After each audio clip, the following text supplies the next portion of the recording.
नमस्कार साथियों, wings academy के यूट्यूब चैनल पर आप सभी लोगों का स्वागत है।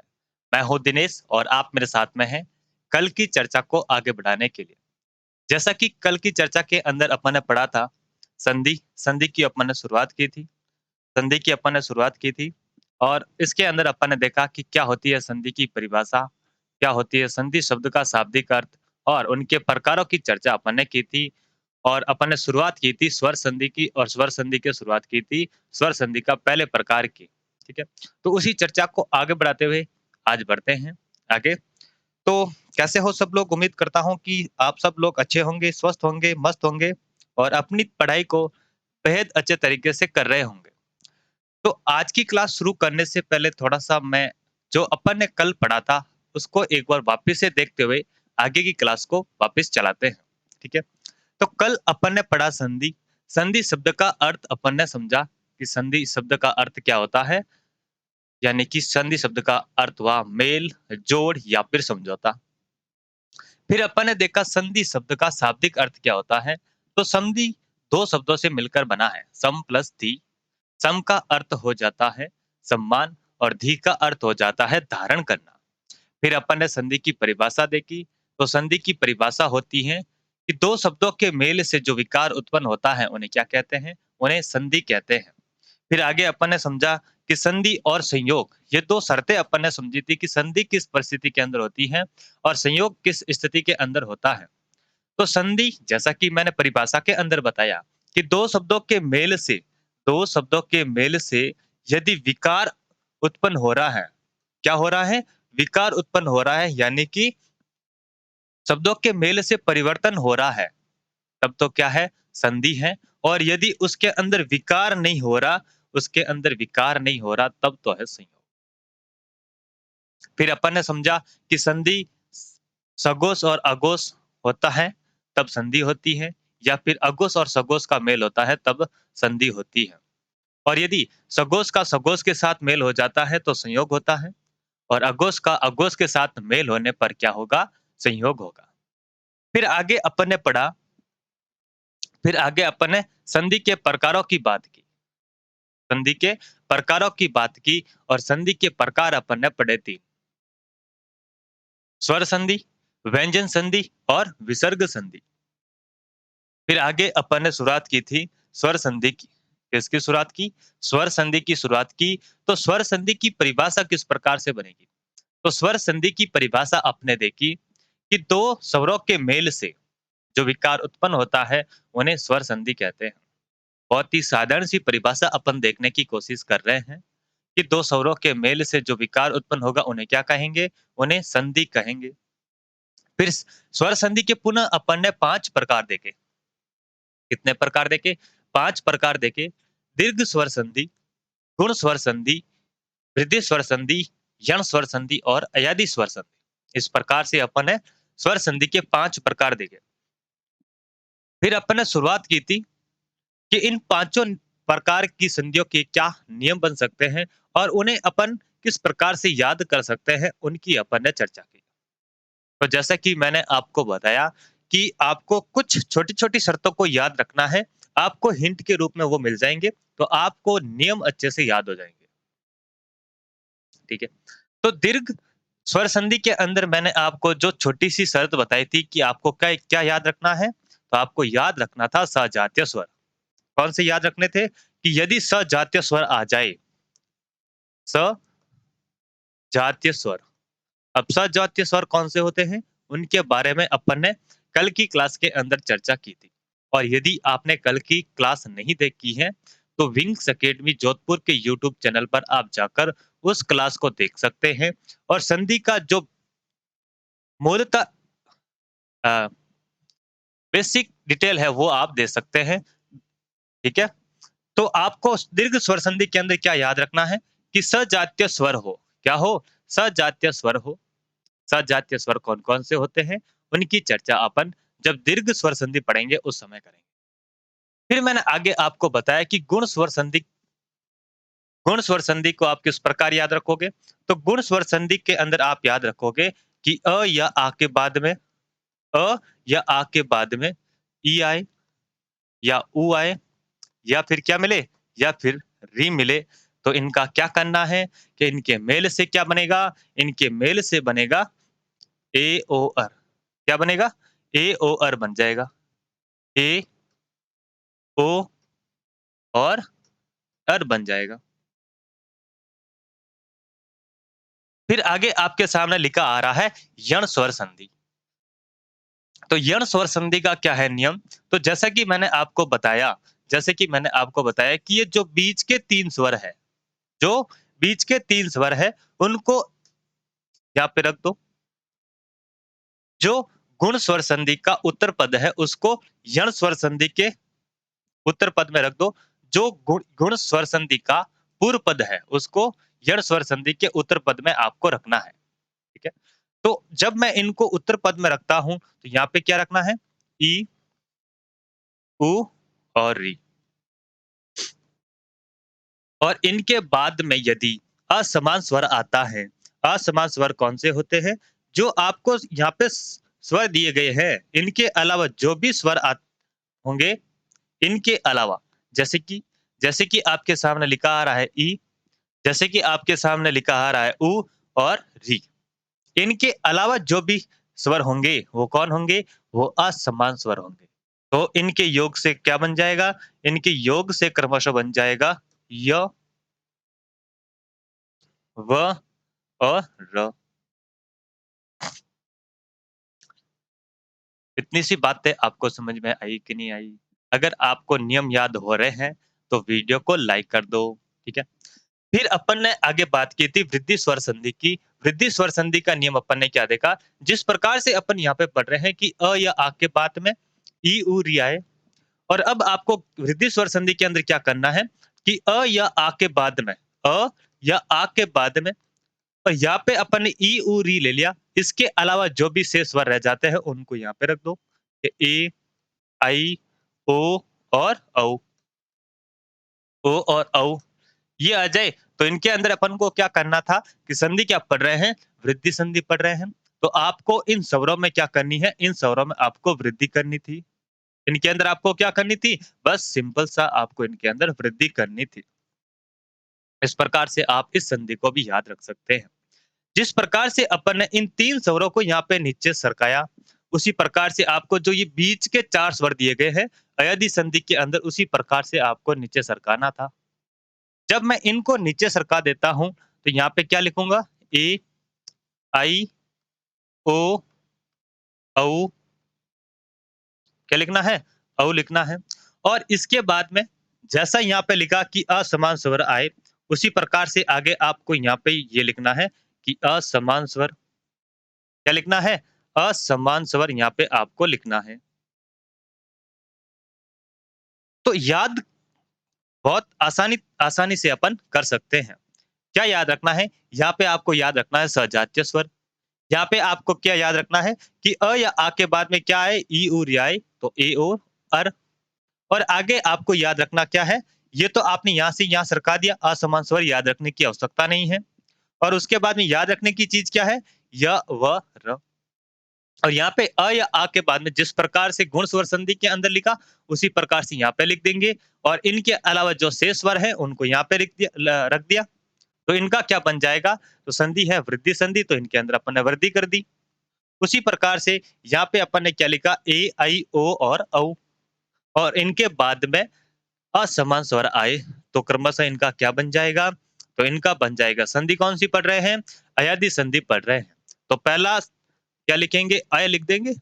ये मैं अय इसलिए बता रहा हूँ कि कभी-कभी क्या होता है कि अपन पहले अय लिखे या फिर औ लिखे, इसके अंदर अपन थोड़ा-सा भ्रमित हो जाते हैं। इसीलिए आपका ये भ्रम दूर करने के लिए मैं आपको बता रहा हूँ कि जो संधि आप पढ़ रहे हैं, वो शब्द पहले रख दो। और उसके बाद में एक शब्द मिल जाएगा, तो दूसरा शब्द अय और आय कर देंगे। तीसरा अपन औ कर देंगे। यहाँ पे अब आपकी भ्रमित होने की कोई भी गुंजाइश शेष नहीं रहती। फिर अपन ने इसके बाद पढ़ा, फिर अपन ने दीर्घ स्वर संधि की बात की। दीर्घ स्वर संधि के क्या है नियम, उनके बारे में अपन ने बात की। तो जैसा कि मैंने आपको बताया कि दीर्घ स्वर संधि के क्या है नियम, तो मैंने आपको बताया था कि सजातीय स्वर आपको याद रखना है। क्या याद रखना है? सजातीय स्वर। अब सजातीय स्वर कौन-कौन से होते हैं? सजातीय स्वर होते हैं अ और आ। ये क्या है? ये दोनों सजातीय हैं। और इनके अलावा सजातीय होते हैं ई और बड़ी ई। और इनके अलावा अगर सजातीय स्वरों की बात करूँ मैं, तो होता है उ और बड़ा ऊ। इन 6 के अलावा जो भी शेष स्वर रह जाते हैं, वो क्या होते हैं? वो भी जातीय स्वर होते हैं। ये छहों 6 क्या है? ये सजातीय स्वर है। और इनके अलावा जो शेष स्वर है, वो क्या है? वो विजातीय स्वर है। ठीक है? तो अब दीर्घ स्वर संधि का किस प्रकार से नियम बनेगा, वो मैंने आपको कल की क्लास के अंदर बताया कि यदि अ और आ जाए तो उनका मेल से क्या बनेगा? आ बन जाएगा। ये नियम मैंने आपको कल की क्लास में बता दिया है। उस नियम को दोबारा से मैं नहीं बताऊँगा। अगर आपने कल की क्लास नहीं देखी है, तो आप कल की क्लास देख सकते हैं। बढ़ते हैं आगे। आगे आपके सामने कुछ उदाहरण दिए गए हैं। कुछ उदाहरण दिए गए हैं, इनका आपको संधि विच्छेद करना है। तो आइए बढ़ते हैं उदाहरणों की तरफ। क्या लिखा है उदाहरण? उदाहरण आपके सामने लिखा आ रहा है पीताम्बर। क्या लिखा आ रहा है? उदाहरण आपके सामने लिखा आ रहा है पीताम्बर। मैं आपके सामने यहाँ पे लिख देता हूँ पीताम्बर। क्या लिख देता हूँ? पीताम्बर। अब आपको संधि विच्छेद करने के लिए एक काम करना है। पहला काम क्या करना है कि पहला काम आपको ये करना है कि इस शब्द में से आपको पहले ढूँढना है कि इसके अंदर उत्तर पद क्या है। आप पूर्व पद ढूँढने की बजाय पहले उत्तर पद ढूँढो। कभी भी आपका संधि विच्छेद का प्रश्न गलत नहीं होगा। क्या ढूँढना है आपको? पहले आपको उत्तर पद ढूँढना है। इसके अंदर जब मैं देखता हूँ पीताम्बर, तो इसके अंदर मेरे को कौन-सा उत्तर पद मिलेगा? उत्तर पद का मत पूर्व पद ढूँढना है, उत्तर पद ढूँढना है इसके अंदर। उत्तर पद क्या होता है? पूर्व पद क्या होता है? क्या होता है उत्तर पद? उत्तर पद की बात करूँ, जैसे कि ये धन होता है और इस धन के एक तरफ होता है, ये तो होता है पूर्व पद। क्या होता है? पूर्व पद होता है और ये होता है उत्तर पद। ये क्या होता है? उत्तर पद। तो आपको धन के जो दाईं तरफ मिलेगा उसे क्या कहेंगे? उन्हें कहेंगे उत्तर पद। तो इस शब्द में से आपको पहले उत्तर पद ढूँढना है। क्या ढूँढना है? उत्तर पद आपको ढूँढना है। तो जब इस शब्द को देखता हूँ, तो शब्द लिखा आ रहा है पीताम्बर। क्या लिखा आ रहा है? पीताम्बर। तो इसका उत्तर पद क्या मिल रहा है? एक बार कोशिश करें देखें। पीताम्बर को 1-2 बार बोले और यहाँ से शुरुआत करने की कोशिश करें कि यहाँ से मेरे को क्या मिल रहा है।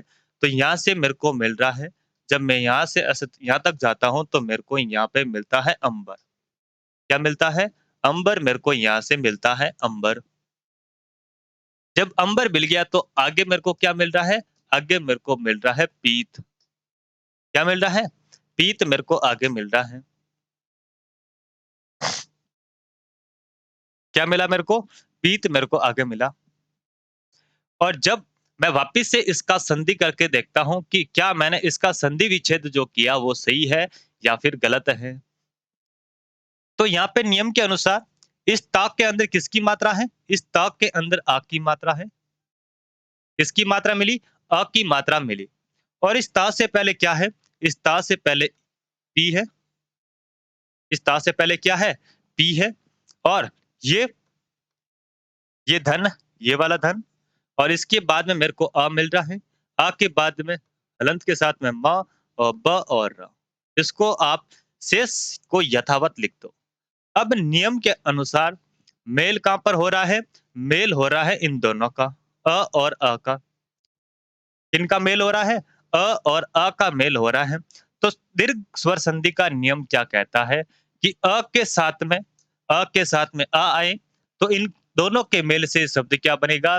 तो इन दोनों के मेल से जो शब्द बनेगा वो बनेगा आ। क्या बनेगा? आ बनेगा। अब यहाँ पे क्या है? हलंत के साथ में त है। हलंत के साथ में क्या है? हलंत के साथ में त है। और आगे पी उसको यथावत रखना है। इस पी को यथावत रखना है। इस पी को मैं यथावत रख देता हूँ। और शेष यहाँ पे जो शब्द है उसको भी यथावत रख दो और इसको भी मैं यथावत रख देता हूँ। अब अगला काम आपको करना है, इस आ की मात्रा इसके साथ में जोड़नी है। आ की मात्रा किसके साथ में जोड़नी है? इस ता के साथ में जोड़नी है।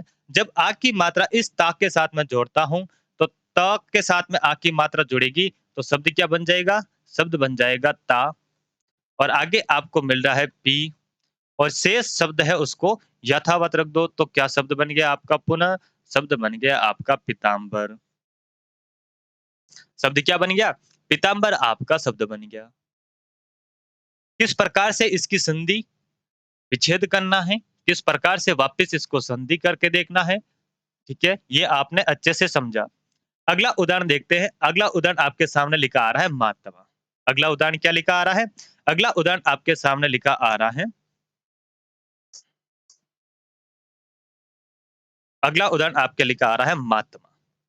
अब महात्मा के अंदर मैं जब जा चलता हूँ, तो मैंने जैसा कि बताया कि उत्तर पद आपको पहले ढूँढना है।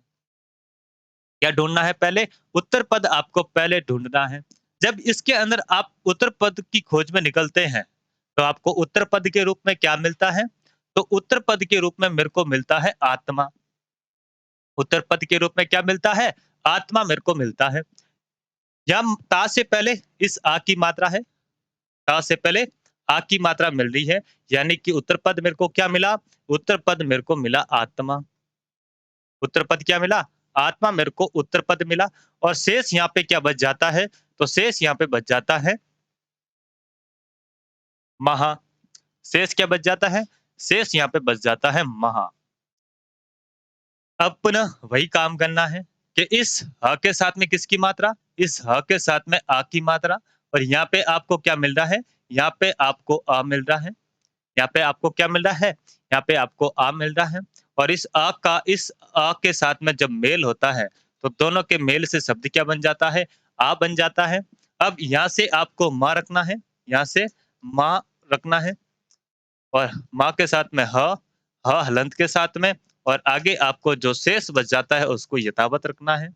जब इस आ की मात्रा इस ह में जुड़ जाती है, तो शब्द क्या बन जाएगा? शब्द आपका बन जाएगा महात्मा। शब्द क्या बन गया आपका? शब्द बन गया आपका महात्मा। ठीक है? अगला उदाहरण समझते हैं। अगला उदाहरण देखते हैं कि अगला उदाहरण क्या बनेगा। अगला उदाहरण आपके सामने लिखा आ रहा है सादर। क्या लिखा आ रहा है? सादर आपके सामने लिखा आ रहा है कि सादर की किस प्रकार से संधि विच्छेद आपको करना है। सादर को जैसा कि मैंने बताया कि इसका क्या करना है? उत्तर पद आपको ढूँढना है। क्या ढूँढना है? उत्तर पद आपको ढूँढना है। 1-2 बार आप बोलेंगे तब आपको जाके ये पकड़ में आएगा कि इसका उत्तर पद क्या है। जब उत्तर पद आपको मिल जाएगा, तो इसकी संधि विच्छेद आप अच्छे से कर लेंगे। तो यहाँ से जब मैं चलता हूँ सादर, सादर 1-2 बार बोला, तो इसके अंदर मेरे को शब्द मिल रहा है आदर। क्या मिल रहा है? आदर मिल रहा है। इसका मतलब क्या हुआ? इसके मतलब हुआ कि स के साथ में क्या है? स के साथ में आदर है। स के साथ में क्या है? स के साथ में आदर है। अब इस स के अंदर किसकी मात्रा है? स के अंदर आ की मात्रा है। किसकी मात्रा? आ की मात्रा। और आगे आपको क्या मिल रहा है? आगे आपको अ मिल रहा है। आगे आपको क्या मिल रहा है? आगे आपको आ मिल रहा है। अब आ का इस इस आ के साथ में मेल होता है, तो दीर्घ स्वर संधि का नियम क्या कहता है कि अ का आ के साथ मेल होने पर विकार होकर जो नया शब्द बनेगा वो क्या बनेगा? वो आ बनेगा। वो क्या बनेगा? वो आ बनेगा। और जब इस आ की मात्रा इस स के साथ में जुड़ेगी, तो स का क्या बन जाएगा? स का बन जाएगा सा। और सा बन गया। क्या बन गया? सा। और शेष आपके साथ में क्या बच रहा है? शेष बच रहा है यहाँ पे द और र।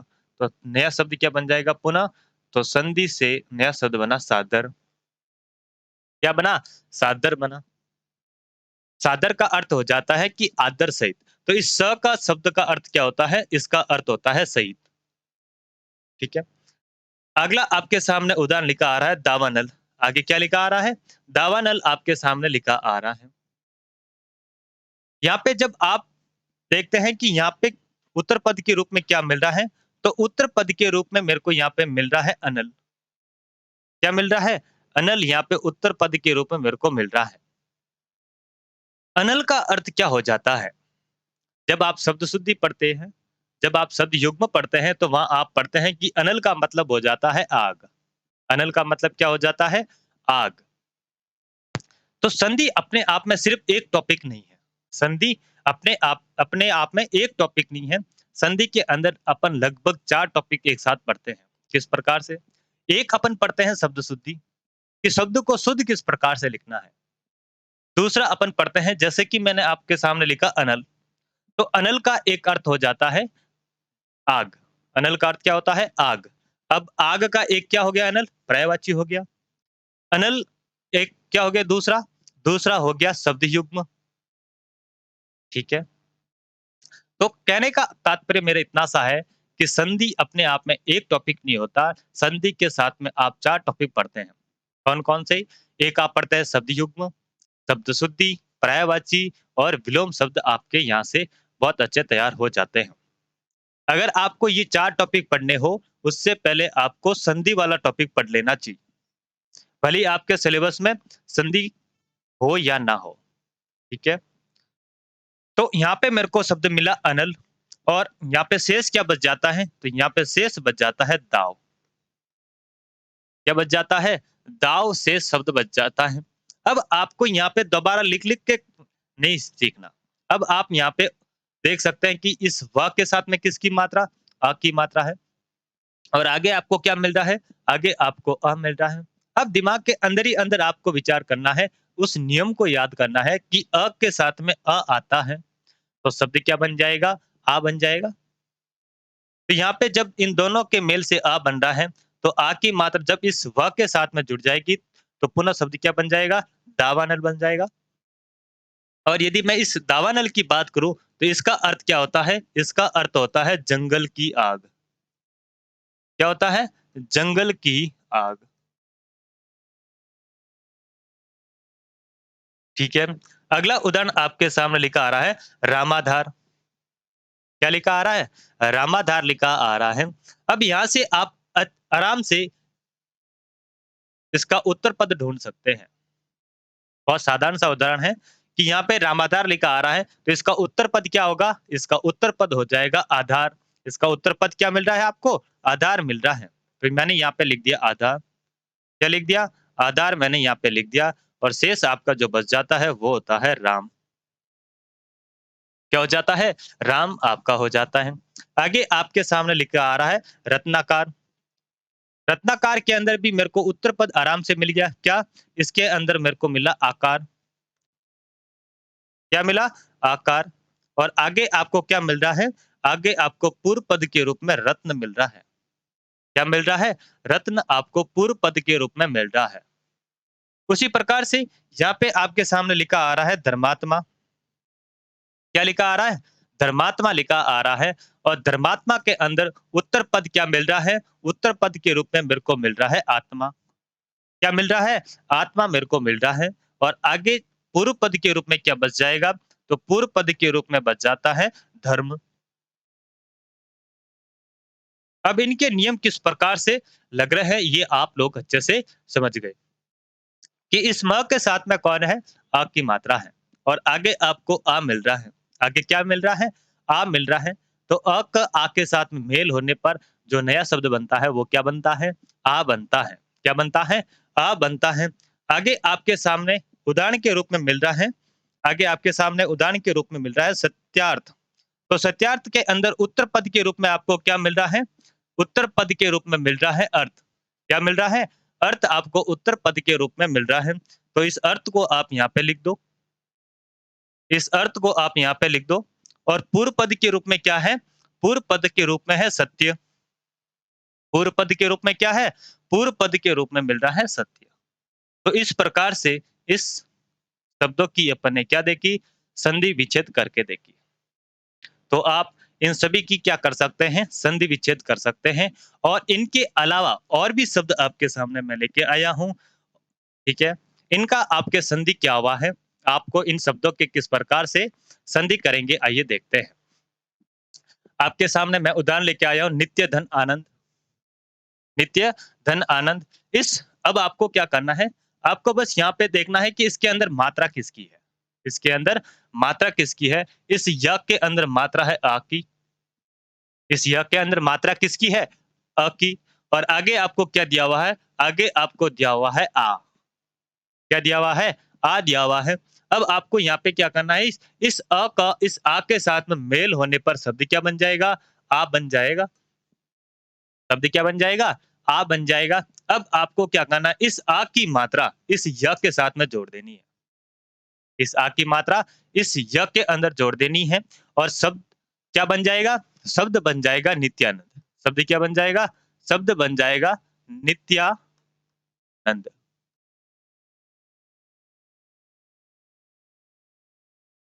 तो क्या आप इस अगर मैं आपको बोलूँ इस नित्यानंद का संधि विच्छेद आपको करना है, तो क्या आप वो संधि विच्छेद कर लेंगे? किस प्रकार से करेंगे? यहाँ से इसका पहले उत्तर पद ढूँढेंगे। इस उत्तर पद के रूप में आपको क्या मिल रहा है? क्या मिल रहा है? आनंद मिल रहा है और शेष क्या रह जाएगा? तो शेष रह जाएगा नित्य। आगे बढ़ते हैं। आगे आपके सामने लिखा आ रहा है राम, धन, अर्जुन। इस म के साथ में किसकी मात्रा? इस म के साथ में अ की मात्रा। इस म के साथ में किसकी मात्रा? अ की मात्रा। और आगे आपको क्या दे रखा है? आगे आपको दे रखा है अ। अब आ का आ के साथ मेल होने पर विकार उत्पन्न होकर जो नया शब्द बन रहा है, वो क्या बनेगा? आ बनेगा। तो इन दोनों के मेल से जो नया शब्द बना, वो क्या बना? आ बना। अब इस आ की मात्रा इस म में जुड़ जाएगी।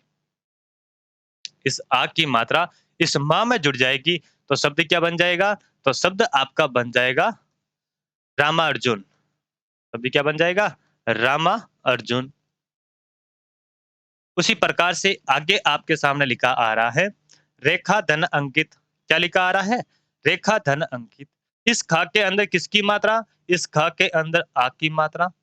और आगे आपको क्या मिल रहा है? ये अ मिल रहा है और अ के साथ में बिंदी। लेकिन अपन को किस पर काम करना है? इस अ पर काम करना है। अब इस आ के साथ में अ का मेल होने पर शब्द क्या बनेगा? आ बनेगा। दीर्घ स्वर संधि का नियम आप लोगों ने कल याद किए होंगे कि अ के साथ अ आने पर आ बनेगा, आ के साथ अ आने पर आ बनेगा। उसी प्रकार से आ के साथ में अ आने पर क्या बनेगा? आ बनेगा। क्या बनेगा? नया शब्द आपका क्या बना? विकार उत्पन्न होके तो आ बना। अब इस आ की मात्रा किसमें लग जाएगी? इस ख के अंदर। किसमें लग जाएगी? इस ख के अंदर लग जाएगी और आपका जो नया शब्द है वो क्या बनेगा? शब्द आपका बन जाएगा रेखांकित। शब्द क्या बन जाएगा? रेखांकित आपका शब्द बन जाएगा। आगे आपके सामने लिखा आ रहा है विद्या धन अर्थी। क्या लिखा आ रहा है? विद्या धन अर्थी आपके सामने लिखा आ रहा है। अब इस या के साथ में किसकी मात्रा? इस य के साथ में आ की मात्रा। देखो साथियों मैं क्या कर रहा हूँ? मैं कहना चाह रहा हूँ कि जैसे कि मैंने यहाँ पे लिखा विद्या धन अर्थी। मैंने क्या शब्द लिखा? विद्या धन अर्थी। इस या के अंदर किसकी मात्रा है? आ की मात्रा है। जब इस य से मैं आ की मात्रा निकाल देता हूं, तो शेष क्या रह जाता है? ये य हलंत के साथ में रह जाता है, यानी कि शुद्ध य रह जाता है। इसके अंदर किसी भी प्रकार का कोई स्वर नहीं है। तो जब अगली मात्रा जैसे कि आगे मैंने आपके सामने लिखा अ, यहाँ पे क्या मिल रहा है? यहाँ से मैंने इस अ को उठाया और शेष जो बच जाता है, शेष मैंने जो उसको यथावत वैसा का वैसा रख दिया। अब इन दोनों के अंदर विकार हो रहा है। इन दोनों के अंदर विकार हो रहा है। आ और अ का विकार होकर शब्द क्या बन रहा है? आ बन रहा है। शब्द क्या बन रहा है? आ बन रहा है। अब इस आ की मात्रा इस य के साथ में जुड़ जाएगी, क्योंकि य क्या है? यह शुद्ध है। इसके अंदर कोई भी पहले से स्वर नहीं है, क्योंकि इसका जो स्वर था वो अपन ने बाहर निकाल दिया। जब इस आ की मात्रा इस य में जुड़ जाएगी, तो शब्द आपका क्या बन जाएगा? या बन जाएगा। क्या बनेगा? या बनेगा। और इस प्रकार से आपका इसका संधि क्या हो जाएगा? संधि हो जाएगा विद्यार्थी। संधि क्या हो जाएगी? विद्यार्थी। एक शब्द शुद्धि का आपको एक शब्द बताता हूँ। जैसे कि मैंने आपके सामने लिखा विद्यार्थी। क्या लिखा मैंने? विद्यार्थी मैंने आपके सामने लिखा। एक मैंने ऐसे लिखा और एक अपन दूसरे तरीके से लिखते हैं कि विद्यार्थी। कैसे लिखते हैं? ये विद्यार्थी अपन इस प्रकार से लिखते हैं। अगर कभी भी आपसे शब्द शुद्धि का प्रश्न पूछे और आपको ये दोनों विकल्प मिल जाए, ए ऑप्शन में ये मिल रहा है और बी में आपको ये मिल रहा है, तो इनमें से आपको कौन-सा किस शब्द का चयन करना है? तो कौन-सा आप दोनों में से शुद्ध मानेंगे? क्या ये शुद्ध है या फिर ये शुद्ध है? इन दोनों में से आप किस शब्द को शुद्ध मानेंगे? तो अगर आपको कभी भी शब्द शुद्धि के अंदर ऐसे शब्द मिल जाए कि अपन इन दोनों का यूज़ करते हैं, अपन इन दोनों का उपयोग करते हैं लिखावट के रूप में। अपन लिखने भी ये भी लिखते हैं और लिखने में ये भी लिखते हैं। लेकिन दोनों में शुद्ध कौन-सा है? अपन ज़्यादातर इस शब्द को लिखते हैं। अगर कभी भी वरीयता की बात आ जाए कि आप पहले वरीयता किन्हें देंगे, ये दोनों विकल्प मिल रहे हैं, तो आप वरीयता हमेशा इसको देना। वरीयता किन्हें देंगे? इस विद्यार्थी वाले को देना, ठीक है? अब आगे देखते हैं और उदाहरण देखते हैं। आगे आपके सामने लिखा आ रहा है हिम धन आलय। क्या मिल रहा है? हिम धन आलय मिल रहा है। इस म के साथ में आ की मात्रा, इस म के साथ में क्या है? आ की मात्रा है और आगे आपको मिल रहा है आ। अब इस आ के साथ में मेल होकर जो नया शब्द बनेगा वो क्या बनेगा? आ बनेगा। अब इस म से आ अपन ने निकाल दिया, तो ये म कैसा रह जाता है? ये हलंत वाला म रह जाता है और जब इस आ की मात्रा इस म में जुड़ जाती है, तो शब्द क्या बन जाएगा? माँ बन जाएगा। इस प्रकार से संधि से शब्द क्या बनेगा? संधि से शब्द बन जाएगा हिमालय। आगे आपके सामने लिखा आ रहा है नार धन अयन, तो इसका क्या बन जाएगा? इसका बन जाएगा नारायण। नारायण। अब यहाँ पे आपको ना मिल रहा है, यहाँ पे अपन ने क्या लिखा? यहाँ पे अपन ने लिखा ना, तो ये किस प्रकार से परिवर्तन हुआ कि यहाँ से तो मैंने ना लिखा और इस यहाँ पे मैंने इसका ना का ना में परिवर्तन कर दिया। तो इसका भी एक अलग नियम है। जब अपन व्यंजन संधि पढ़ेंगे तब आपको ये नियम मैं बताऊंगा, वहां पे इसकी चर्चा अपन अच्छे से करेंगे। अभी बस यहाँ पे आप लिख दो नार धन अयन। उसी प्रकार से एक और शब्द अपन लिखते हैं रामायण। क्या लिखते हैं? रामायण। तो रामायण का संधि क्या होता है? राम धन अयन। राम धन अयन उसका संधि विच्छेद करते हैं और शब्द क्या बनेगा? शब्द बन जाता है रामायण। तो यहाँ पे भी अपन ने क्या किया? यहाँ पे भी अपन ने न का किसमें परिवर्तन कर दिया? ण के अंदर परिवर्तन कर दिया। न का ण में परिवर्तन कर देते हैं। इसका भी अपना एक अलग नियम है, उसकी भी चर्चा जब अपन व्यंजन संधि पढ़ेंगे वहां पे अपन अच्छे से करेंगे। आगे आपके सामने लिखा आ रहा है कृपाधन आकांक्षी। इस कृपा के अंदर आपको क्या मिल रहा है? इस कृपा के अंदर आपको मिल रहा है आ की मात्रा और आगे आपको आ दिया हुआ है। अब इन दोनों के मेल से जो नया शब्द बनेगा वो बनेगा आ और जब इस आ की मात्रा इस पा में जुड़ जाएगी तो क्या बन जाएगा? तो शब्द बन जाता है आपका कृपाकांक्षी। क्या बन जाएगा? कृपाकांक्षी आपका शब्द बन जाता है। कृपाकांक्षी।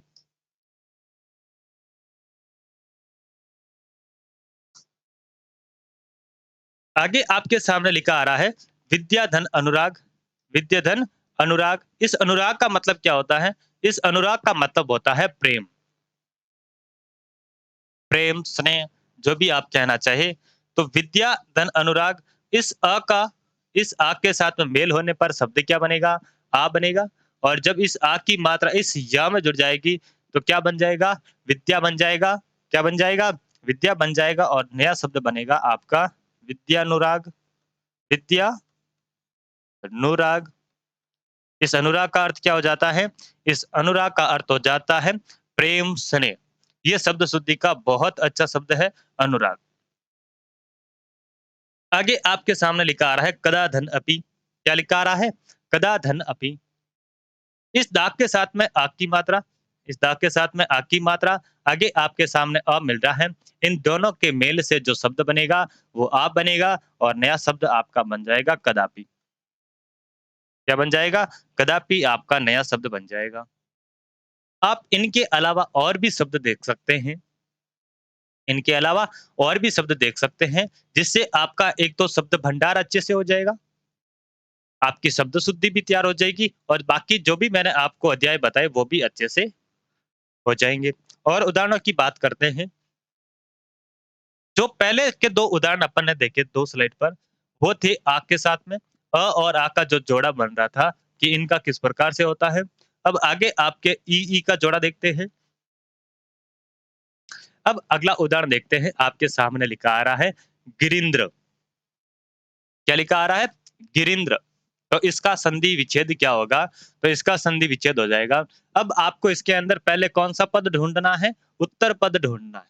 जब उत्तर पद ढूँढते हैं, तो आपको मिलता है पहले इंद्र। क्या मिलता है? इंद्र आपको इसके अंदर मिला और शेष क्या रह जाता है? तो शेष यहाँ पे रह जाता है गिरि। शेष क्या रह जाता है? शेष रह जाता है गिरि। इसके अंदर राग के अंदर ई की मात्रा, इस राग के अंदर ई की मात्रा, आगे आपको ई मिल रहा है। तो इन दोनों के मेल से जो नया शब्द बन रहा है, वो बन रहा है बड़ी ई। ई के साथ में ई आने पर जो नया शब्द बनेगा वो क्या बनेगा? बड़ी ई बनेगा, क्योंकि अपन संधि पढ़ रहे हैं दीर्घ संधि। तो हमेशा मेल से जो नया विकार उत्पन्न होगा वो किसमें होगा? दीर्घ रूप में होगा।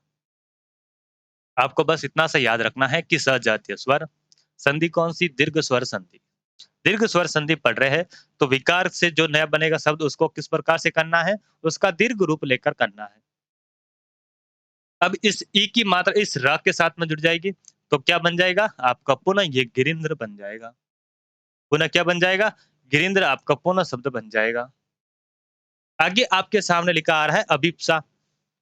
क्या लिखा आ रहा है? अभिप्सा आपके सामने लिखा आ रहा है। तो इसका संधि क्या होगा? अब इसके अंदर आपको उत्तर पद के रूप में क्या मिलेगा? उत्तर पद के रूप में आपको मिलेगा ईप्सा। क्या मिलेगा? ईप्सा। और पूर्व पद के रूप में आपको मिलेगा अभी। तो ये आपको घर पे अभ्यास करना है इन्हीं सभी शब्दों का। आपके सामने अगला शब्द लिखा आ रहा है प्रतीक्षा। तो इसके अंदर उत्तर पद के रूप में क्या मिल रहा है? उत्तर पद के रूप में मिल रहा है इक्सा। उत्तर पद के रूप में क्या मिल रहा है? उत्तर पद के रूप में मिल रहा है इक्सा। और पूर्व पद के रूप में मिलेगा प्रति। यहाँ पे एक और चीज मैं आपको बताना चाहूंगा शब्द शुद्धि की दृष्टि से।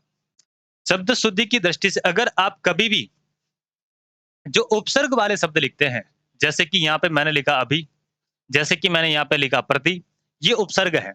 क्या है? उपसर्ग है। और इन उपसर्ग की आप कभी भी ये जो मात्रा होती है, जैसे कि इसके अंदर ई की मात्रा है, इसके अंदर भी ई की मात्रा है, तो इनकी जो मात्रा होती है, वो हमेशा लघु मात्रा होगी। आप इसका कभी भी इस प्रकार से मत लिख देना कि प्रति क्या इस प्रकार से बनेगा या फिर ऐसे बनेगा। तो कभी भी दीर्घ मात्रा के साथ में नहीं आएगा, ये हमेशा लघु मात्रा के साथ में आएगा। तो शुद्ध क्या होगा? ये प्रति शुद्ध होता है उपसर्ग वाले शब्दों के अंदर, ठीक है? तो शब्द क्या बना? प्रतिधन, इक्सा। ये बाकी जो भी शब्द दिए गए हैं, इन सभी का आपका ये गृह कार्य है। आपको घर बैठे इन सभी की अभ्यास करना है। क्या करना है? इन सभी शब्दों का अभ्यास करना है। इनमें से एक अच्छा शब्द है वो मैं आपको बता देता हूँ। यहाँ पे आपके सामने लिखा आ रहा है सितिंद्र। क्या लिखा आ रहा है? सितिंद्र लिखा आ रहा है। इसका संधि विच्छेद करके देखते हैं। यहाँ से पुनः उत्तर पद के रूप में मेरे को क्या मिल रहा है? उत्तर पद के रूप में मेरे को मिल रहा है इंद्र। क्या मिला? इंद्र मिला। और पूर्व पद के रूप में क्या मिल रहा है? पूर्व पद के रूप में मेरे को मिल रहा है क्षिति। क्या मिल रहा है? क्षिति। और इस क्षिति का अर्थ क्या होता है? इस क्षिति का अर्थ होता है पृथ्वी। इस क्षिति का अर्थ क्या होता है? पृथ्वी। अब ये क्षिति पृथ्वी का पर्यायवाची शब्द हो गया। तो इस प्रकार से अपन संधि के साथ में 4 अध्याय और पढ़ते हैं। पर्यायवाची पढ़ते हैं। यहाँ पे अपन ने शब्द शुद्धि सीखी कि इन शब्दों को शुद्ध किस प्रकार से लिखते हैं। पिछले ही कुछ उदाहरणों के अंदर अपन ने बात की थी, अपन ने शब्द युग्म देखे थे। और आगे भी और भी बहुत सारे शब्द आएँगे, जिनके अंदर अपन देखेंगे कि वहाँ पे विलोम शब्द मिल रहे हैं। वो एक दूसरे के विलोम शब्द होते हैं, ठीक है? तो इन सब की आप अच्छे से घर बैठे-बैठे अभ्यास करना। अगर किसी भी शब्द के अंदर आपको थोड़ी-सी भी समस्या आती है, तो उसको कमेंट सेक्शन में आप लिख सकते हैं। मैं उनका आपको संधि विच्छेद करके बता दूँगा, ठीक है? आगे बढ़ते हैं। आगे आपके सामने और संधि विच्छेद किए हुए हैं, इनकी संधि करनी है। आइए 1-2 शब्द की संधि करते हैं और बाकी शब्द आपके लिए गृह कार्य है, वो आपको खुद को करना है, ठीक है? जब आप अपने मन से करोगे, तब आपकी जो शुद्धता है, वो और बेहतर हो जाएगी। तो आगे देखते हैं, गौरी धन ईश क्या है? गौरी धन ईश। इस र के साथ में किसकी मात्रा? इस र के साथ में बड़ी ई की मात्रा है और आगे आपको क्या मिल रहा है? आगे आपको बड़ी ई मिल रहा है। अब बड़ी ई दोनों तरफ मिल रही है, तो दोनों ई के मेल से शब्द बनेगा, क्या बनेगा? बड़ी ई बनेगा। तो आपको क्या बनाना है? आपको शब्द लिखना है गौरीश। क्या लिखना है? गौरीश। आगे उदाहरण आपके सामने लिखा आ रहा है, श्री धन ईश। यहाँ पे भी बड़ी ई की मात्रा और आगे आपको बड़ी ई पुनः मिल रहा है। अब देखो ये जो ईश लिखा आ रहा है ना, ये ईश के अंदर हमेशा बड़ी ई होगी। ईश के अंदर हमेशा आपको बड़ी ई लिखना है, चाहे ईश हो, चाहे ईश्वर हो। ईचा हमेशा छोटी रहेगी। कभी भी ई के साथ में बड़ी ई नहीं आएगी।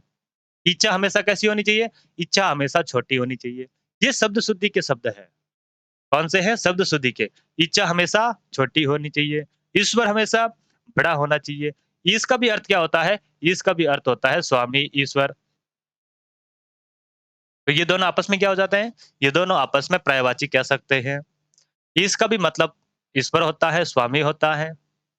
तो इन दोनों के अंदर ई कैसी आएगी? इन दोनों के अंदर ई बड़ी आएगी। ये शब्द शुद्धि के बहुत अच्छे उदाहरण हैं। आगे शब्द आपके लिखा आ रहा है इंद्र। क्या लिखा आ रहा है? इंद्र। पुरुषवाचक कोई भी शब्द होगा, उसके अंदर हमेशा लघु मात्रा आएगी। कौन-सी मात्रा आएगी? लघु मात्रा आएगी, लघु स्वर आएगा। जैसे कि इंद्र, जैसे कि पत्ती। इसके अंदर कैसी मात्रा है? छोटी मात्रा है, छोटी ई की मात्रा है। और यदि स्त्रीवाचक शब्द है, तो उसकी मात्रा कैसी आएगी? पत्नी, बड़े ई के मात वधु लिखा मैंने, वधु के साथ में भी बड़ा ऊ आ रहा है। यहाँ पे आपको ईश मिल रहा है, यहाँ पे भी किसकी मात्रा है? बड़ी ई की मात्रा मिलती है। ईश और ईश्वर हमेशा बड़े होते हैं, ईचा हमेशा छोटी होती है। पुरुषवाचक शब्द के साथ में हमेशा छोटी मात्रा आएगी, स्त्रीवाचक शब्द के साथ में हमेशा बड़ी मात्रा आएगी, बड़ा स्वर लिखा जाएगा, ठीक है? आगे आपके सामने लिखा आ रहा है देवी धन इच्छा, देवी धन इच्छा। अब इस देवी के साथ में किसकी मात्रा? बड़ी ई की मात्रा, बड़ी ई की मात्रा, आगे आपको ई मिल रहा है और इन दोनों के मेल से जो नया शब्द बनेगा वो क्या बनेगा? वो नया शब्द बनेगा बड़ी ई। क्या बनेगा? बड़ी ई नया शब्द बना और जब इस बड़ी ई की मात्रा इस व के साथ में बन लग जाती है, व के साथ में जुड़ जाएगी, तो शब्द क्या बन जाएगा? देवीच्छा। शब्द क्या बन जाएगा? देवीच्छा। इस प्रकार से आपको शेष सभी उदाहरणों का आपको अभ्यास करना है। आगे बढ़ते हैं। आगे आपके सामने लिखा आ रहा है वधूत्व। जैसा कि मैंने आपको बताया कि वधु हमेशा कैसी होनी चाहिए? वधु हमेशा बड़ी होनी चाहिए। वधु हमेशा कैसी होनी चाहिए? वधु हमेशा बड़ी होनी चाहिए। मेरा कहने का तात्पर्य ये है कि वधु जो शब्द लिखा जाता है, उसके अंदर बड़ा ऊ आएगा, दीर्घ मात्रा आएगी। अब इसका संधि विच्छेद करना है वधुत्व का, तो आपको क्या करना है? इसका उत्तर पद ढूँढना है और उत्तर पद के रूप में आपको क्या मिल रहा है? उत्तर पद के रूप में आपको मिल रहा है उत्सव। क्या मिल रहा है? उत्सव। ये मैंने यहाँ पे उत्सव लिख दिया और शेष शब्द क्या बच जाएगा? शेष शब्द बच जाएगा वधु और वधु के साथ में हमेशा मात्रा कौन-सी आएगी? बड़ी ऊ की मात्रा आएगी। अब इस धा के साथ में किसकी मात्रा? इस बड़े ऊ की मात्रा और आगे आपको ऊ मिल रहा है। इन दोनों के मेल से क्या बनेगा? बड़ा ऊ बनेगा और नया ऊ की मात्रा जब इस धा के साथ में जुड़ जाएगी, तो शब्द बन जाएगा वधूत्व। ठीक है? आगे आपके लिखा आ रहा है सरयूरमी। क्या लिखा आ रहा है? सरयूरमी। तो इसका संधि किस प्रकार से करेंगे? इसका आपको क्या ढूँढना है? उत्तर पद ढूँढना है। तो उत्तर पद के रूप में आपको क्या मिलेगा? उत्तर पद के रूप में आपको मिल रहा है ऊर्मी। क्या मिल रहा है? ऊर्मी और ऊर्मी के अंदर भी ऊ कैसा? बड़ा आएगा, हमेशा इस चीज़ को याद रखना। ऊर्मी कैसा आएगा? बड़ा आएगा। इस बात का विशेष ख्याल रखें क्योंकि ये छोटी-छोटी जो गलतियाँ अपन परीक्षा हॉल में करते हैं, फिर बाहर आके बड़ा पछताते हैं।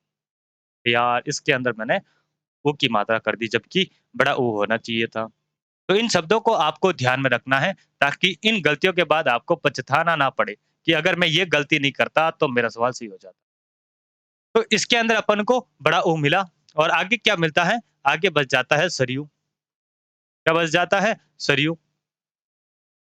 उसी प्रकार से यहाँ पे आपको मिल रहा है सिंदूरजा। आगे आपके सामने लिखा आ रहा है धातुस्मा। यहाँ पे क्या लिखा आ रहा है? धातुस्मा। आगे आपको मिल रहा है गुरूपदेश। इस प्रकार से सभी शब्दों की आपको क्या करनी है? सभी शब्दों का आपको अभ्यास करना है। ये आपका गृह कार्य है। आगे और उदाहरण देखते हैं। आगे आपके सामने कुछ और उदाहरण आए जिनका संधि विच्छेद क्या हुआ है। यहाँ पे देखो लिखा आ रहा है वधु धन उपालम। अब यहाँ पे ऊ की मात्रा और आगे आपको ऊ मिल रहा है। इन दोनों के मेल से क्या बन जाएगा? बड़ा ऊ बन जाएगा। अब बड़ा ऊ की मात्रा जब इस ध के साथ में जुड़ेगी तो आपका शब्द क्या बन जाएगा? शब्द बन जाएगा वधु पालम। शब्द क्या बन जाएगा? वधु पालम आपका शब्द बन जाएगा। उसी प्रकार से आपके सामने लिखा आ रहा है सिंधु धन उर्मी। यहाँ पे बड़ा ऊ होगा, छोटा ऊ नहीं होगा। क्या होगा? बड़ा ऊ होगा, छोटा ऊ नहीं होगा। तो आगे लिखा आ रहा है सिंधु धन उर्मी। इसके अंदर ऊ की मात्रा, आगे आपको बड़े ऊ की मात्रा मिल रही है। इन दोनों के मेल से जो शब्द बनेगा वो क्या बनेगा? वो बड़ा ऊ बनेगा। और इस बड़ी ऊ की मात्रा जब ध के साथ में जुड़ जाएगी तो शब्द क्या बन जाएगा? सिंधूरमी। क्या बन जाएगा? सिंधूरमी।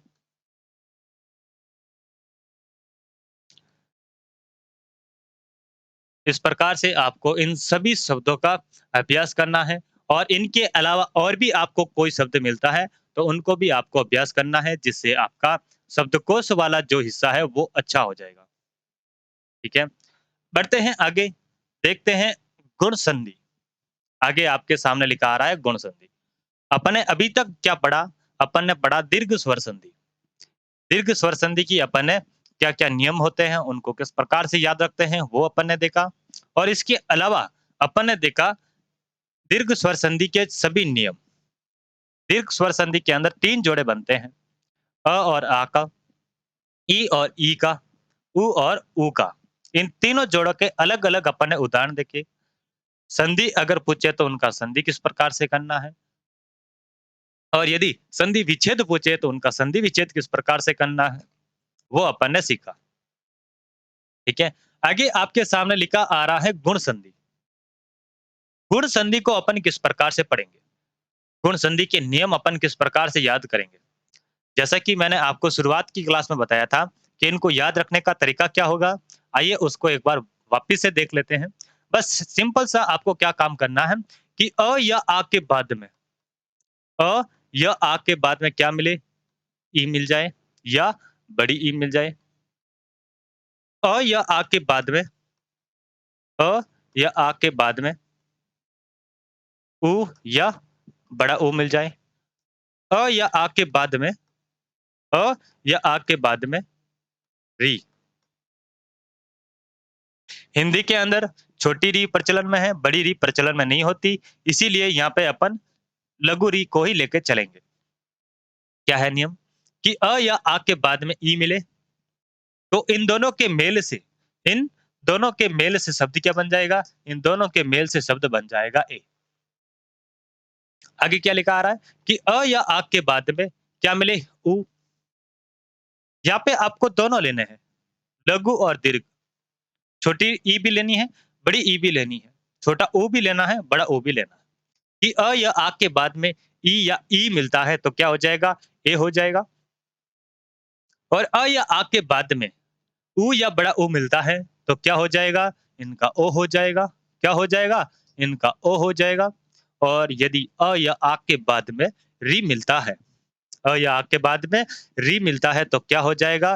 री मिलता है तो इनका अर हो जाएगा। इनका क्या हो जाएगा? अर हो जाएगा। नियम याद हो गया अच्छे से?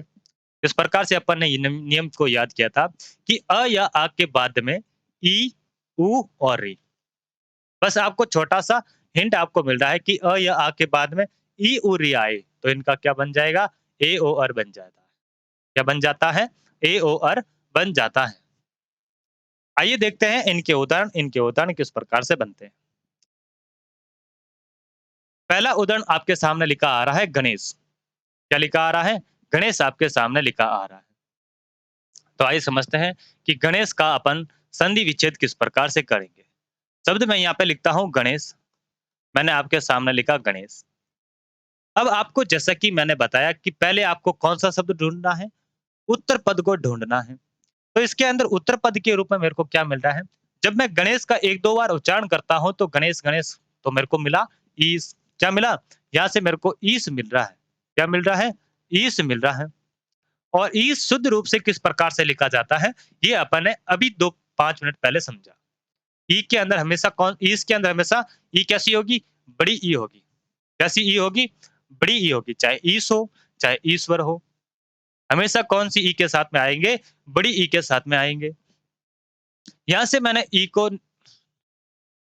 लिया और शेष क्या रह जाता है? शेष रह जाता है गण। शेष क्या रह जाता है? गण रह जाता है। जब मैं इनका वापिस से संधि करता हूँ, तो इस ण के साथ में किसकी मात्रा? इस ण के साथ में अ की मात्रा। किसकी मात्रा है? अ की मात्रा है। और शेष यहाँ पे आपका क्या बच जाता है? शेष आपका यहाँ पे ण बच जाएगा हलंत के साथ में और शुरुआत में क्या है? ग है। शुरुआत में क्या है? ग है और आगे आपको ये धन आपको वापिस और साथ में अब आपको यहाँ पे इस ई को बाहर निकाल दो और जो शेष रह जाता है, उसको यथावत रख दो। उसको यथावत रख दो। अब नियम कहाँ लगेगा? अपना नियम लगेगा यहाँ पे। नियम कहाँ पे लगेगा? नियम लगेगा इस अ और ई के ऊपर। तो शब्द अपन को यहाँ से मिला ईस। अब नियम क्या कहता है? नियम कहता है कि अ या आ के बाद में, चाहे अ आए, चाहे आ आए, इन दोनों में से आपको कोई सा भी मिल सकता है, चाहे आ आए, चाहे आ आए। और उसके बाद में यदि ई आता है, चाहे बड़ी ई आता है, तो इनके मेल से जो शब्द बनेगा, वो क्या बनेगा? वो शब्द बनेगा ए।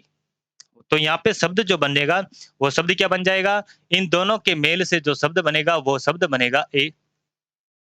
शब्द क्या बन जाएगा? शब्द बन जाएगा ए। और जब इस ए की मात्रा इस ण के साथ में जुड़ेगी, तो शब्द क्या बनेगा? इस ण का णे में परिवर्तन हो जाएगा। इस ण का णे में परिवर्तन हो जाएगा और आगे आपको मिला है ग और शेष जो बच जाता है उसको आपको लिख देना है। शेष क्या बचा? यहाँ पे बचा स। क्या बचा? स बचा। तो शब्द क्या बन जाता है? गणेश आपका शब्द बन जाता है। आपको क्या ये तरीका समझ में आ रहा है कि नहीं आ रहा है कि मैं इनका संधि किस प्रकार से करूँगा? इनका संधि विच्छेद किस प्रकार से करूँगा? और यदि आपको ये तरीका समझ में आ रहा है, तो वीडियो को लाइक करें, वीडियो को शेयर करें और यदि चैनल पर नए हैं, तो चैनल को सब्सक्राइब करें। ठीक है? और उदाहरण समझते हैं कि इन सब का कैसे अपन किस प्रकार से संधि विच्छेद करने वाले हैं। आगे आपके सामने लिखा आ रहा है महेंद्र। क्या लिखा आ रहा है? महेंद्र लिखा आ रहा है। आइए समझते हैं महेंद्र। इस महेंद्र के अंदर जब देखता हूं तो उत्तर पद के रूप में क्या मिला? उत्तर पद के रूप में मेरे को मिला इंद्र। उत्तर पद के रूप में क्या मिला? इंद्र उत्तर पद के रूप में मिला।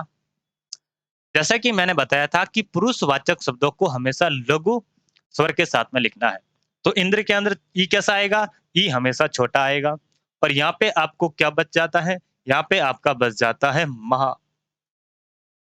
क्या बच जाता है? महा यहाँ पे बच जाता है। तो शब्द क्या बन जाएगा? वापिस संधि करेंगे तो अब यहाँ पे नियम किस प्रकार से लगेगा कि यह ह के साथ में क्या है? आ की मात्रा है और आगे आपको ई मिल रहा है और इन दोनों के मेल से शब्द क्या बन जाता है? ए बन जाता है और इस ए की मात्रा जब इस ह के साथ में जुड़ती है, तो ह हे में परिवर्तित हो जाता है और शब्द बन जाता है महेंद्र। आगे आपके सामने लिखा आ रहा है राकेश। क्या लिखा आ रहा है? राकेश लिखा आ रहा है।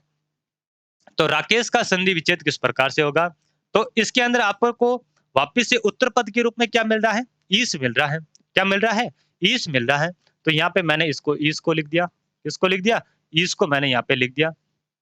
और आगे आपको क्या मिल रहा है? आगे आपको मिल रहा है राका। और ये राका किसका पर्यायवाची है? ये राका किसका पर्यायवाची है? किसका पर्यायवाची होता है राका? राका का अर्थ होता है रात का स्वामी। राका का अर्थ क्या होता है? रात का स्वामी। यानी कि रात का स्वामी कौन होता है? रात का स्वामी होता है चंद्रमा। रात का स्वामी कौन होता है? चंद्रमा। तो ये राका किसका पर्यायवाची है? राका पर्यायवाची हो जाता है चंद्रमा का। ठीक है? और देखते हैं, आगे आपके सामने लिखा आ रहा है शुभेच्छु। तो इसका संधि किस प्रकार से होगा? शुभ धन इच्छु, शुभ धन इच्छु। आगे आपके सामने लिखा आ रहा है स्वेच्छा, स्वधन इच्छा, खुद की इच्छा, स्वधन इच्छा। आगे आपके सामने लिखा आ रहा है यथेष्ट। क्या लिखा आ रहा है? यथेष्ट। ये इस यथेष्ट को थोड़ा-सा करेक्शन कर सकते हैं। इस यथेष्ट को इस प्रकार से लिखा जाता है, यथाधन इष्ट। आगे आपके सामने लिखा आ रहा है दिनेश। तो दिनेश का अर्थ क्या होता है? दिन धन ईश। दिनेश का अर्थ क्या होता है? दिन धन ईश। दिन, ईश का मतलब स्वामी। दिन का मतलब क्या होता है? दिन का स्वामी। तो दिनेश किसका पर्यायवाची हो जाता है? तो दिनेश पर्यायवाची हो जाता है सूर्य का। ठीक है? तो आगे और उदाहरण की बात करें। आगे आपके सामने लिखा आ रहा है गुण स्वर संधि। अपन ने अभी तक 2 संधियाँ पढ़ी। स्वर संधि के 2 प्रकार पढ़े। एक अपन ने पढ़ा दीर्घ स्वर संधि। दीर्घ स्वर संधि के जितने भी उदाहरण थे उन सभी का अपन ने संधि और संधि विच्छेद करके देखा। इनके अलावा भी और भी बहुत सारे शब्द हैं। उन सब शब्दों को आपको देखना है। आप क्या करना, कोई भी एक किताब उठाना और उनके अंदर जो भी आपको शब्द मिलते हैं उनका संधि और संधि विच्छेद करना है। आपको उनके जो नियम लिखे हुए हैं, उन नियम की क्या भाषा है वो आपको नहीं देखनी। नियम की भाषा आप यहाँ से समझ लीजिए और इनके अलावा पहले तो आप ये जो शब्द दिए गए हैं इनका आप अच्छे से 1-2 बार बेहतर तरीके से इसका अभ्यास करके देख लीजिए। इनके अलावा जो भी शब्द आपको उनका संधि या संधि विच्छेद करना है वो आप कोई भी किताब उठाकर उनमें से कर सकते हैं। और यदि आप कहेंगे तो मैं वो शब्द आपके लिए लेके आ जाऊँगा और उनको पीडीएफ बना के टेलीग्राम चैनल पर डाल दूँगा। जो भी आपको सही लगे वो आप बता देना कि यदि आप किताब से करना चाहें तो किताब से कर देना और यदि आप चाहते हैं कि मैं कुछ शब्द हैं जो अति महत्वपूर्ण हो, वो लेके आ जाऊँ, तो वो भी काम कर सकते हैं। अगली संधि पढ़ते हैं अपन गुण स्वर संधि। क्या है? गुण स्वर संधि। गुण स्वर संधि का क्या है नियम? जैसा कि अपन ने बात की थी गुण स्वर संधि। गुण स्वर संधि का क्या है नियम कि अ या आ के बाद में क्या मिले? ई, उ, री मिले। अ या आ के बाद में क्या मिले? ई, उ, री मिले। क्या मिले? ई, उ, री मिले और उसका क्या हो जाता है? ए, ओ, अर हो जाता है। यहाँ पे आपको क्या मिल रहा है? यहाँ पे इसको सुर के अंदर आपको अ की मात्रा मिल रही है। इस सुर के अंदर आ की मात्रा मिल रही है और आगे आपको क्या मिल रहा है? बड़ी ई मिल रही है। ईश्वर हमेशा बड़ा होगा, ईश्वर हमेशा बड़ा होगा, ईक्षक हमेशा बड़ा लिखा जाएगा, ईश हमेशा बड़ा लिखा जाएगा, इंद्र हमेशा छोटा लिखा जाएगा। पुरुषवाचक शब्द शब्द हमेशा छोटे होंगे, ठीक है? पुरुषवाचक शब्द कैसे होंगे? हमेशा छोटे होंगे। इस सुर के अंदर र के अंदर आ की मात्रा और आगे आपको ई दिया गया है, तो अ के बाद में ई आता है, तो उसका क्या हो जाएगा? उसका ए हो जाएगा। उसका क्या हो जाएगा? ए हो जाएगा और इस ए की मात्रा जब इस र के अंदर जुड़ेगी, तो क्या बन जाएगा? सुरेश्वर। क्या बन जाएगी? सुरेश्वर और इस शब्द का अर्थ क्या हो जाता है? इसका अर्थ हो जाता है सुर का ईश्वर। इसका अर्थ क्या हो जाता है? सुर का ईश्वर इसका अर्थ हो जाता है और सुर का ईश्वर कौन होता है? देवों का ईश्वर कौन होता है? भगवान का ईश्वर कौन होता है? वो होते हैं महादेव, ठीक है? तो ये महादेव का क्या हो जाता है? ये महादेव का पर्यायवाची शब्द हो जाता है। आगे आपके सामने लिखा आ रहा है मानव धन इंद्र। क्या लिखा आ रहा है? मानव धन इंद्र और इस व के साथ में किसकी मात्रा? इस व के साथ में अ की मात्रा और आगे आपको ई मिल रहा है, तो इन दोनों के मेल से शब्द क्या बन जाएगा? ए बन जाएगा। इन दोनों के मेल से शब्द क्या बन जाएगा? ए बन जाएगा। इस प्रकार से आपको इन सभी शब्दों का क्या करना है? अभ्यास करना है। ये आपका गृह कार्य। आगे बढ़ते हैं। आगे आपके सामने कुछ और शब्द लिख के आ रहे हैं। इनका आपको संधि विच्छेद करना है। इनका आपको क्या करना है? संधि विच्छेद करना है। आगे बढ़ते हैं। और भी आपके सामने ये उदाहरण दिए हुए हैं। इनका आपको क्या करना है? इनका आपको संधि करना है। 1-2 शब्द की अपन संधि कर लेते हैं, फिर बढ़ेंगे आगे। आगे आपके सामने लिखा आ रहा है मंद धन उदरी। क्या मिला? मंद धन उदरी और इस द के साथ में किसकी मात्रा? इस द के साथ में अ की मात्रा और आगे आपको क्या मिल रहा है? आगे आपको मिल रहा है उ। तो नियम अनुसार क्या कहेंगे कि अ या आ के बाद में उ या बड़ा ओ मिले। उ या बड़ा ओ मिले तो उनका क्या हो जाएगा? उनका हो जाएगा ओ। उनका क्या हो जाएगा? ओ हो जाएगा। तो इन दोनों के मेल से जो शब्द बनेगा, वो बनेगा ओ। और जब इस ओ की मात्रा इस द के साथ में जुड़ जाती है, तो शब्द क्या बन जाएगा? मंदोदरी। शब्द क्या बन जाएगा? मंदोदरी आपका शब्द बन जाता है। आगे बढ़ते हैं। आगे आपके शब्द लिखा आ रहा है महाधन उदय। महाधन उदय। इस महा के अंदर जो ह है, इस ह के अंदर कौन-सी मात्रा? आ की मात्रा। इस ह के अंदर कौन-सी मात्रा है? आ की मात्रा है और आगे आपको उ मिल रहा है। इन दोनों शब्दों के मेल से जो नया शब्द बनेगा, वो शब्द क्या बनेगा? वो बनेगा ओ। क्या बनेगा? वो शब्द बनेगा ओ। और इस प्रकार से आपका जो संधि से नया शब्द बनेगा, वो क्या बनेगा? महोदय। वो शब्द क्या बनेगा? महोदय। इस प्रकार से अपन इन सभी शब्दों का बेहतर तरीके से अभ्यास कर सकते हैं, इनका संधि विच्छेद कर सकते हैं। ये आपके सामने कुछ और उदाहरण दिए हुए हैं, बहुत अच्छे-अच्छे उदाहरण हैं, इन सभी की आप अच्छे से तैयारी करना, इनका अभ्यास करना, ठीक है? और यदि इन शब्दों के अंदर किसी भी प्रकार की कोई भी समस्या आ जाती है, तो आप कमेंट सेक्शन में लिख सकते हैं, उनका जवाब आपको दिया जाएगा। तो और भी उदाहरण हैं, महाधन ऋषि, इन सब का आपको क्या करना है, तो कल अपन गुण स्वर संधि के कुछ अपवाद हैं। चूँकि संधि के अंदर सिर्फ़ एकमात्र आपको ये अपवाद मिलेंगे और इनके अलावा एक और अपवाद मिलेंगे। इनके अलावा व्यंजन संधि, विसर्ग संधि, किसी भी संधि के अंदर स्वर संधि के अलावा विसर्ग संधि और व्यंजन संधि में कोई अपवाद नहीं होता। अधिकतर किताबों में उनको अपवाद बताया जाता है, लेकिन उनका अपना स्वयं का एक अलग नियम होता है। अधिकतर अध्यापक भी कहते हैं कि उसके अंदर अपवाद होता है, लेकिन वो अपवाद नहीं होते, उनके अपने-अपने स्वयं के नियम होते हैं। तो क्या होते हैं वो नियम? क्या कौन से हैं वो अपवाद? उनकी चर्चा अपन आगे की क्लास में करेंगे। कल अपन यहाँ से शुरुआत करेंगे कि गुण स्वर संधि के अपवाद कौन-कौन से हैं? ये अपवाद क्यों हैं? इनके बारे में भी अपन चर्चा करेंगे, ठीक है? तो आज के लिए बस इतना ही, मिलते हैं अगली क्लास में, तब तक के लिए धन्यवाद।